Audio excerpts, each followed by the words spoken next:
I think here we are. Hello, good morning, everyone. Welcome to Lunarism with Christeen. I'm Roger. Hi, Christine. How are you? Well, I'm very good. And we're going to start off by me congratulating you on that event because it was extraordinary and a fabulous thing to have pulled off. Oh my God, thank you very much. And I also received quite a lot of good feedback for this conference. And I'm a little bit overwhelmed and surprised because it's the first time I host the thing, organize things like this. And definitely have a lot of glitch or forget this and that. But people are so supportive. The speakers are amazing, and then I don't know, but I will definitely start it again, do it again, next year. But we couldn't do it without you and without everyone's support. What I loved about it was the way that you integrated the Southern Hemisphere, Ah, because really that's what made this one, for me, that's what made this stand out. Right? ah, yeah. Is that overreach? And I thought you were, you were being your authentic Aquarian self, right? And you're ahead of the Pluto in Aquarius. And I thought I thought you had a beautiful, fabulous global reach and a really rich stream of all sorts of different ideas, Yeah. which was great. There was something for everybody. Well done. Thank you. Yeah, thank you. Thank you. And I heard about you get up very early today. Well, okay. So can we start with that? Right? Yeah. Yeah. Can we start with that? Okay, so I since we last spoke, I've agreed to do something about the future of money, which is actually a chapter of the new book anyway, Yeah. but it's put the pressure on to get that done. So, Mhm. and I'm discovering that if you don't have 500 words written by 8 o'clock in the morning, they are not going to happen, right? They just will not happen. So I have this absolute thing that they, it's still not enough for the day, but at least you've got 500, right? Mhm. So I start off with those and then go back to proofread them later. But I think I'm getting somewhere. It. And of course, last week, because Bitcoin got this new high last week and everybody's jumping up and down about that. And yeah, Really? Yeah. plenty to do. And very interesting, actually, that Pluto is on its progressed sun. Yes. So, that there you go. It's showing I am Mr. On the Big. bus. Yeah. I'm doing my Pluto thing, right? I'm not sure that it's going to last, but there we go. Yes, indeed. Especially, I think next year, Saturn should move on to their Saturn Uranus opposition next year sometime. That's And right. Yes, it does. Well, I think the key thing really is it's about January the 10th because there's a meeting with yes, the Securities Exchange Commission, and yeah, yes. once they've decided whether or not it's an asset or not an asset or whatever, right, that will have hmm a change. I'd actually, it's got another very nice progression because Mercury is progressing to its progressed Jupiter, and that will hmm carry it through into February. But I do wonder about after that, Mm. and that picks up really on what we're going to have this week when Mercury stations, because there. Yes, talk about that. Yes. Yeah, the Mercury station. Well, I'm really interested in this one. I mean, any hmm station, of course, is interesting, but this one is at Yeah. 8 degrees of the cardinals. Yes. And not all degrees are equal. Or maybe they are equal, but we're more Yeah. aware of what they connect to. I And think this seems this degree has more things to do with the geopolitics and many countries, right? yes, and money. Ah, And absolutely, and money and banking. Yes, and of course hmm they're all connected, right? mm. But what's special about this one is that it's conjunct one of those dwarf planets, Quar, such Whoa. which you can sort of think of as being wow, right? Yeah. So there looks to me as though there's a possible shock in the system, right? But I also noticed that it's opposing that asteroid Astrea, right? hmm Which, and so putting that together, I think there's a legal thing going on with the banks here. I think that's Ah. right. Now we might not know what that is until March of next year when we get that lunar eclipse, the 25th of hmm March. Yeah. But it set me off looking to at banking stuff full stop. And if you remember, we had that banking collapse back in March of this. Yes, yes. Well, in the United States, they have a fund for these kind of developments, you know, in case a bank collapses. They don't have the same system that we've got here. They've got their own. Yeah. And they were thinking that they wouldn't need to have that system in 2024. Well, I think they're wrong there, because I actually think there's at least 2 banking collapses in next year. That's not to say that the whole system will collapse. That I'm just, you know, I'm just saying that there are 2 big banking stories. So I will be looking to see what legal challenges are written about at the end of this week after Mercury's stationed. Yes. And of course, as you rightly say, 8 degrees of Capricorn is very close to 9, isn't it? You know, so this is picking up on many of the countries who use birth charts for the 1st of January. So yes. It's not that. So, and that then took me. Sorry, I will leave you room to speak in a minute. I'm just telling you where No, go on.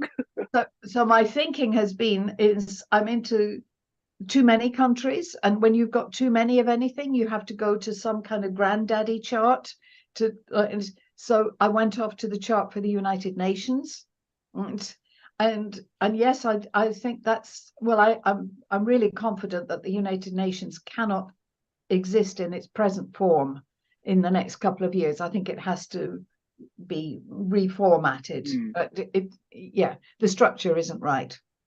100% agree with you, because this degree about this so many, especially the new country, so-called, especially like those country in Africa, when they finish the colonizations, and they all choose the 1st of January become the birth of a new country, and this will be a totally sensitive point about that 8 degree or 9 degree or 7 degree Capricorn there. The sun is there, and the Mercury station there. It's kind of focused on what, government or leader. Absolutely it is, and it makes you wonder what's going to happen with Rishi Sunak this week, you know, and how interesting that they're going to have this vote virtually as Mercury is doing this turn tomorrow night. Now, you know, all we know really is that if Mercury is going to turn, whatever the decision is will also have to be turned. So it doesn't matter whether he wins or he doesn't. The story's not finished, right? And it won't be finished until we get into January of next year. But you're right. But you know, it's not just the African countries. We're picking up Australia as well, and ourselves. And we're not really so far from the chart for the United States, or indeed for Canada, which is July the 1st. And the Canadian story at the moment, the declination cycles affecting the Canadian charts are really amazing. Oprah ran it. I haven't watched it yet, but Oprah apparently had a panel with Canadian astrologers about their country yesterday. And, you know, that's another country that's going through massive political upheaval. And actually on that, we had some guests yesterday, both Canadian. It happened. They're not non-astrologers. And one of them was telling me that, in case I didn't know, Pluto was going to go into Aquarius next year. She'd seen it on YouTube. So I said, oh, that's very interesting. You know, I hadn't noticed. Right. But she said it was a fantastic conversation, because she said, can astrology tell you when war is going to happen? It's lovely talking to people who don't speak our language, right? So I said, well, you know, we can always hope that human behavior will not repeat a cycle, but unfortunately we tend to. And using that, then I'm afraid 2024 doesn't look very good. And if you look at the chart for the coming solstice, Mars is exact on the midheaven through Beijing. That is a very stunning chart. It's a very stunning chart, and you know, all eyes at the moment are on understandably on the Middle East. But we also have the Ukraine-Russian thing, which started on a Venus-Mars conjunction. The two are going to be in their last semi-sextile at this solstice, and then they start their new cycle on the 22nd of February, or I sometime think anyway. so. Something like it. Yeah, yeah. Something like that, at 6 Aquarius. So that one's going to get another boost of energy, that war. And then you have China. It's not a very nice picture. Meanwhile, we have Pluto and Haumea at right angles with one another, which again, if you unfold that, the whole cycle, and you're going back over thousands of years, it does seem to be the demise, if we say, of empires. So yeah, an ugly. No, I don't want to feed the idea of a war. Just on what you can see, and this solstice chart, you have the moon and Jupiter both in Taurus. There's a lovely trine between the sun and moon. Yeah? Yes. Both in earth signs, right? Bit solid, bit stodgy. This is mine, keeping it. So yes, the ingredients are there, I'm afraid, for a certain degree of intransigence. Yeah. Look at this solstice chart. It is quite. I have like two different idea. In one way, look at that beautiful moon in Taurus conjunct with Jupiter. Sounds like, oh, look like it's okay. You don't want to say bad thing with moon in Taurus conjunct Jupiter. But in another way, when you look all the other part of the chart, you just like, you still not feel comfortable with all the chart. No, I mean, the thing about moon Jupiter, especially in Taurus, is it wants more, right? And that's the thing. It's greedy. You're talking about a greedy chart, right? So from the point of view of a nation, it says that this is mine, right? And I'm keeping it. I'm not sharing it, right? Wow. But inside that chart, we've also got the Venus-Uranus opposition. So we've got the seeds there for big political upheaval. I spent the other day, in some mad moment, I did a triple wheel with Israel, Iran, and whatever the transits were for that day, and everything was lining up across this Uranus at 20 degrees of the fixed, and you think, that this is chaos. This is chaos, and it's not going to resolve at the solstice. No, it's going to last a little bit longer, I think. I absolutely, I think it will, and fast forwarding all the way to October the 2nd of next year, when we have that solar eclipse, which again won't be so very far from squaring this Mercury position. So the story is, it is unfolding the way we expect it to, but it's ugly, and it's hard. Well, this I think it was yesterday. The new Argentina president Milei inaugurated, and there's so many things people compare him and Trump. They say they are alike, and it's like he choose the day, they choose the inauguration, but Neptune is stationary, and the Mercury is going to stationary. It is describing the moment he started ruling Argentina, which would be a little bit a lot of a big dream. I don't know. Yeah, I mean, do you not think, as Pluto's at this position in Capricorn, we kind of got the last gasp, really, of these. Well, it's an old way of working, right? And unfortunately, we all know that when something has to be rebuilt, which is what we're talking about, Yes. The first thing that has to happen really is to raise most of what's already there to the ground before you can do the rebuild. So this next bit is going to be ugly, but we know that's the thing with astrology. We know that when planets, that especially the outer ones, cross from one sector into another, and as we adapt and have to learn to dance to a different rhythm. I was thinking about this. I was watching with the grandchildren Strictly Come Dancing the other night. Yeah. And I mean, there was some extraordinary, phenomenal dancing. But they have all these different styles. And these couples have to learn to adapt to do Charleston or rumba. In other words, to listen to a completely different rhythm. Now, Wow. how much pressure that's what we're all trying to do now. We're trying to learn what the dance rhythms are for Pluto in Aquarius, right? But Yes. at the same time, we actually haven't got used to Saturn in Pisces yet. So we're kind of right. Okay, Yeah. we're falling about on our own dance floor just now. Yeah. Yeah, I really like this about the dance and the rhythm because, well, it's not just because it's beautiful, but which is true. I heard about another astrologer like Darby Costello talking about the relationship is like a dance, like a Yeah. people two people dance together, try to adopt each other's style, step, and then the rhythm.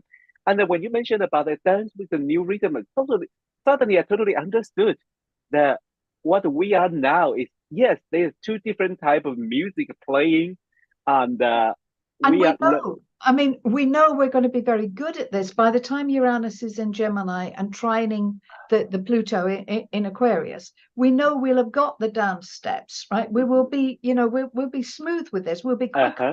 We'll be fine. yeah. But right now, whilst Uranus is still in Taurus, right? We're kind of we're not very good at this yet. We haven't got the right shoes on. We haven't learned what this thing is. This pulse. That's it. Yeah, Yeah. yeah. But about 2024, because there are few things going to happen, like for example, well, the big election in the United States, and then I think we have a Jupiter-Uranus conjunction to expect. What do we expect for 2024?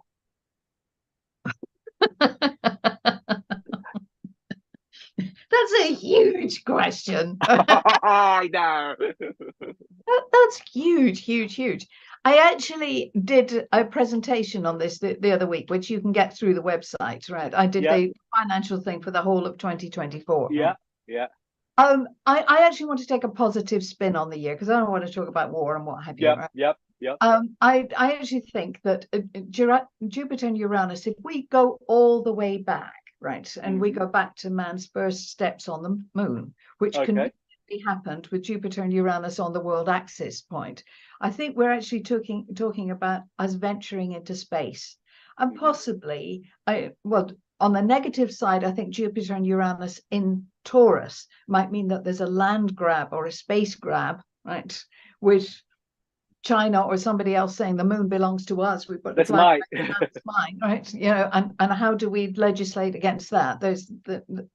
That's one side of it. On the other side of it, it's possible that we're going to learn more about the minerals and whatever is up there that might actually benefit life. Right? So I'm seeing that as an exciting thing. Again, on the other side of this, Jupiter and Uranus and exactly where they're meeting. I mean, this really says about the political changes that are coming. And at the moment, the thinking is it's either Biden or Trump, right? Yeah.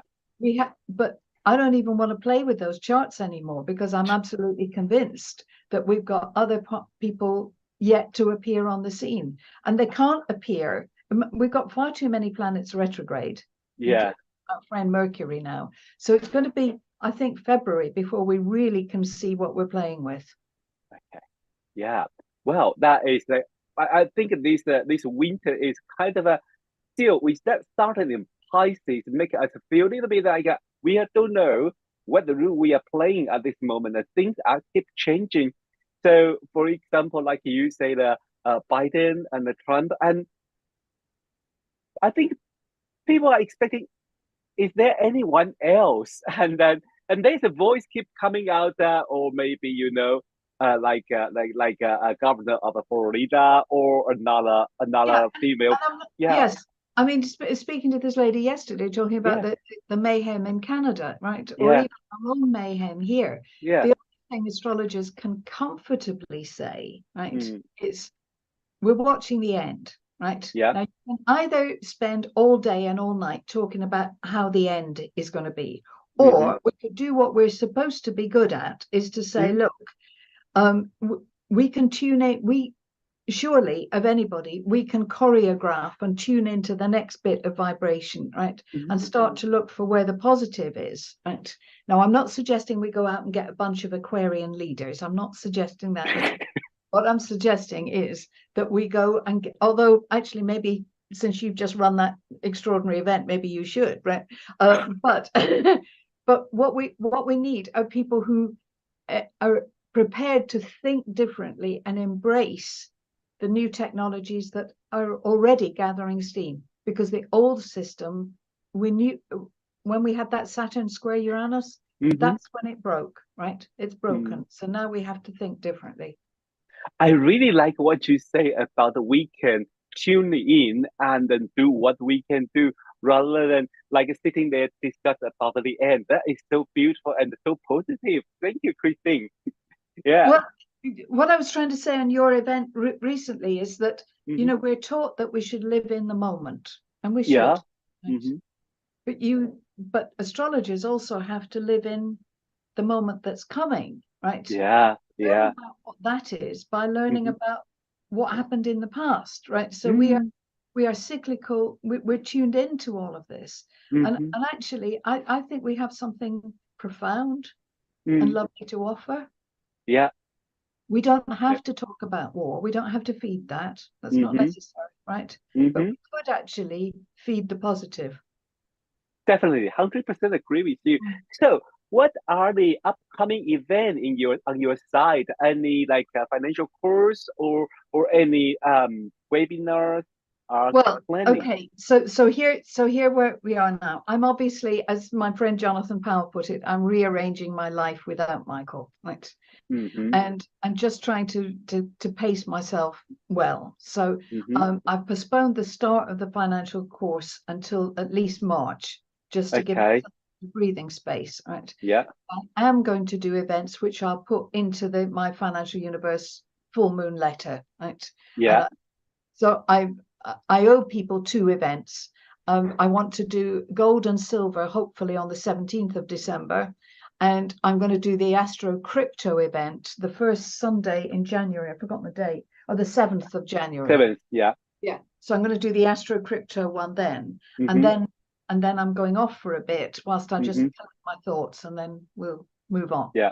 Definitely need a little bit break. But yes, so the Astro Crypto and the gold and silver event. So I think all our audience can find the information from the financial. Website. Yeah.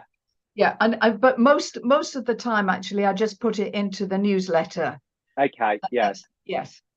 So find from the Christeen's newsletter if you want. Go to her Financial Universe website, subscribe it.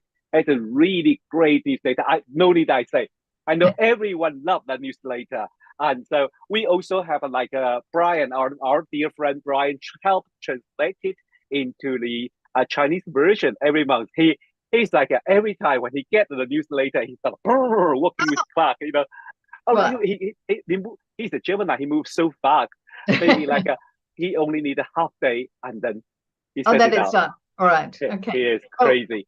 It's good to chat. It's very good to chat. Yeah. Okay. Thank you, Christine. Well, I was expecting to see you next month then. Yes. Okay. Okay. All right. Have a good holiday, Rod. You too. Yeah. Okay. And send a good holiday season to everyone. Bye-bye. Bye.